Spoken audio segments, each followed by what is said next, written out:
Hello everyone, John here, and welcome to a brand new series on the channel.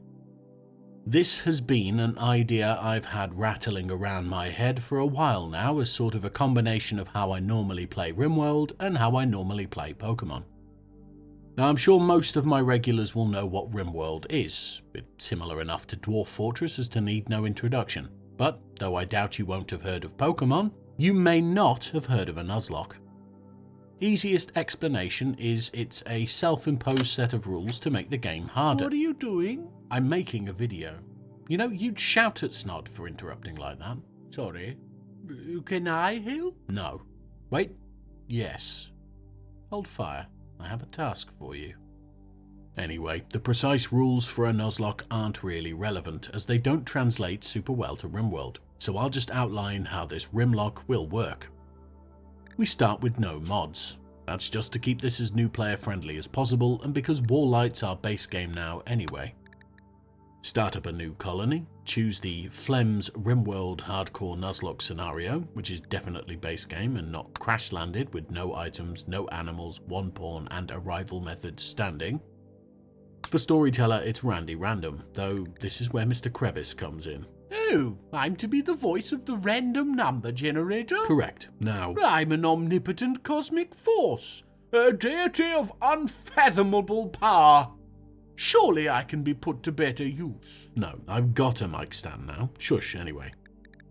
Difficulty losing is fun, with an exclamation mark because we're usually a Dwarf Fortress channel. And commitment mode, because I like the idea of losing footage and not being able to replace it. For everything else, it's random. If there's the option to hit a random button, even if the game has already generated a random result, we hit that button. Randomize the seed from village to Ignat. Randomize start site to this arid shrubland in the back garden of the Breaksos tribe. Fun. Ideologian create a custom fluid. Randomize from Way of Buddha to Outlaw Way. We like raiding, head wraps and sheep. Not bad. Then we just swap out this already randomized slow-learning cannibal herbalist for a 17-year-old iron-willed ascetic misandrist. Nice. With a severe ambrosia addiction. Asses. Only thing left to do is name her Pikachu in a nod to the Nuzlocke, and off we go.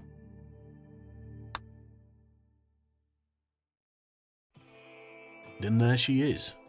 Blissfully unaware that she's probably going to be elephant food within the week. I find a ruin to cannibalize for a starter base, and it just so happens to be next to some rich soil. So we'll throw a growing zone up to hopefully get some rice going. A psychic soothe hits the map as I'm foraging for berries, and Pikachu decides to relax by cloud watching. Probably aware she's going back in her prison ball when the episode is over. Knowing exactly what this challenge is like from my usual endeavours, I teach Pikachu Nasty Plot and get her to build a steel spike trap for future enemy kiting. Now, I didn't go over her stats at the start, so here they are again if you missed them. I'm happy with everything except crafting, which will mean we're knife-wielding vegetarians until I grind or catch a new Pawnkimon. No, I don't like that. No, me neither. Pokey? Dawn? I miss dwarves. Yeah. Anyway, Pikachu fashions a steel knife from Irontail, then uses Nasty Plot again to finish off the basic base defences. You don't need them. I've decided to send your neighbours round for tea. So you have. Though they're less neighbours than landlords, given how close we set up. Barkus, Buffalo and Skunk. They've got things to trade, but they don't want what we've got, so we'll leave them to wander in and out while Pikachu sleeps. Oh, and they've left us a gift. A Muffalo wool toque. I thought Pikachu looked cold. The temperature doesn't fall below 30 degrees in the day. Well, it's night time now. Her ideology has her lose mood if she's not wearing her head wrap. Well, if you don't want it, we'll sell it. Oh, you're that kind of person. Well, I'll find the receipt then.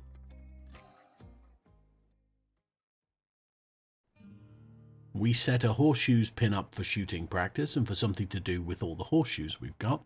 Then Pikachu notices the enormous ancient monolith partly buried just behind the building she spent the last 3 days in. And that's the trigger for the anomaly DLC stuff, and we'll be ignoring it for now. Then Pikachu eats a spicy papaya berry, and as she has a modest nature, this makes her sick. I'm not sure even the Pokémon fans will get that one. No, me neither. Teach you to ignore my gracious gift anyway. Honestly, with Pikachu being ascetic and iron-willed, I don't think it'll do that much. Fine, have a solar flare. Oh no, how will I power my rock chunks? All right, how about this? Oof, that's low. But hopefully by the time they're grown, she'll have kicked the addiction. Damn, I always struggle with linear time. Cause, then effect? Yeah. Oh, take that then. An eclipse. Yes, try and grow that ambrosia now. Oh. Yeah. Because now they'll take longer and... Yeah. Back to Pikachu, and she's building an airlock around the spike traps, before doing some gathering, and then she'll wander around the base aimlessly, because I froze in shock that she's lasted this long. Honestly, all my previous attempts were over by now. Squeaky little exotic goods trader from the Helium Concord. I felt bad for poisoning little Pikachu. Fair enough. This would be a total waste of a trader if it weren't for the really handy gold I noted over here. Pikachu doesn't know dig, but a couple of well-placed thunderbolts shake some nuggets loose, which means we can pick up Paolo's insights on baking, which will act as cooking and melee training. Both things our anthropomorphized yellow lecky mouse could do with some help with. Nothing else for sale that's worth our time, so we'll just nuzzle out a few more pieces of gold to swap for silver and leave them be. And Heatwave. Is there a Torkoal around? Wishing she'd kept that chook now, aren't you? It's a woolly hat. Why would she want a woolly hat in the heat? I've got cause and effect the wrong way round again, haven't I? How do your dwarves survive? Honestly, they bounce.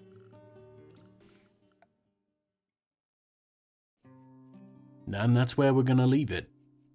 Honestly, in all of my unrecorded attempts, I would have succumbed to heat stroke or food poisoning or a myriad other ridiculous nonsense by now. This was supposed to be a 5-minute video to test the idea out, not the beginning of something substantial.